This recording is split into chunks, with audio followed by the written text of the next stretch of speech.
Okay, so I haven't made a video yet, but I have got like at least 5 new engine projects I'm working on. One of them is already 90% complete. It's a Weedeater. Let's see, Weedeater model GTI 15T, and yeah, it's one of those old waffle cone exhausts. Waffle exhaust, what I call it, because it looks like a freaking waffle. But I've heard so many bad things about Weedeater, like losing compression easily and stuff like that. But this engine seems to crank very well, actually. And keep in mind, it's been sitting in a friend of mine's yard for probably at least like 5 years, I'd imagine. At least 5 years. It's been sitting there for a long time, very long time, and. Now, the surprising thing about it is, even though it's been sitting so long, it's got hardly any rust. I mean, really the only rust is these screws and then the starter clutch. But the flywheel is actually completely rust-free. No rust on the flywheel. And no rust on the magneto. Now, when I got it, it was missing the connector for the spark plug. But luckily I had a spare home light that I picked up from the trash years ago. And it worked a good while, but then it died. This is the remnants of it. Just an engine. I'm going to keep it as a decoration piece, but yeah. I salvaged the spring from that goes in the spark plug, and I just soldered it here. And also, I just tried starting it right now with some starting fluid, but it's kind of igniting. I don't know if it is or not, but I do definitely know that it's got good spark, because before I even put this on, it was making a big spark from that thing to the spark plug. And also, it cranks really well. Here, I'll show you.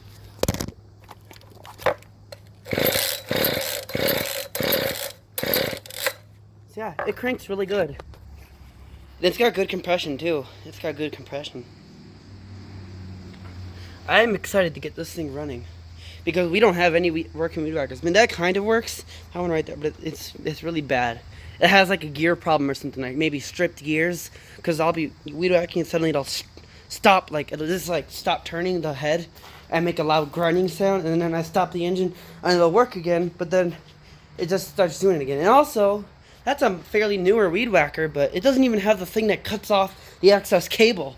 And this is a weed whacker this Weedeater is probably from like the 90s or 80s. And it's got that cutting blade. Also, its head is perfectly fine. Then I've got another Weedeater, but this is actually a hedge trimmer. You can see I got the throttle working pretty good. Throttle's working. Oh, you know what? That throttle is extremely close to full throttle now. It was having problems where it wouldn't really reach full throttle before, because I'd been sitting in my friend's yard for many years, like I said. But now it's actually working pretty good. This is a gas-powered hedge trimmer. Something I've been wanting for a very long time. It was a coincidence, because he gave me one, and I've been wanting one for a long time, and now I get to fix this one. Let's get that nice little rocker switch, kill switch. And then all this needs is just some new gas lines, and it needs a starter cable fixed. This just needs new gas lines at this point. They all need new gas lines, because this one I got from an evicted person's house. I also got that from an evicted person's house. That's an old Ryobi based off the design of a Ryan. And that one just needs one individual fuel line, and it should be ready to go. While the others, there's an actual Ryan right here. Here's a Ryan. Ryan is the precursor to Ryobi. Then there's that other Ryobi just like this one, semi-thick model, that my friend gave me. Then I got a Weedeater leaf blower.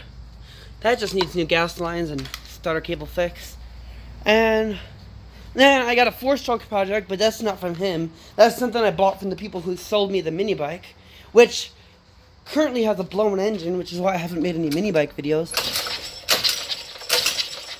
Yeah, blown engine. But I think I must have like blown valves and blew a head gasket because something flew out of it. And here's my Briggs & Stratton. This engine, they told me it runs. It tries to, but it doesn't. I think it just needs new piston rings because it has no compression. Now, I'm down to my last. I've used up my video, so I'll talk more about it later.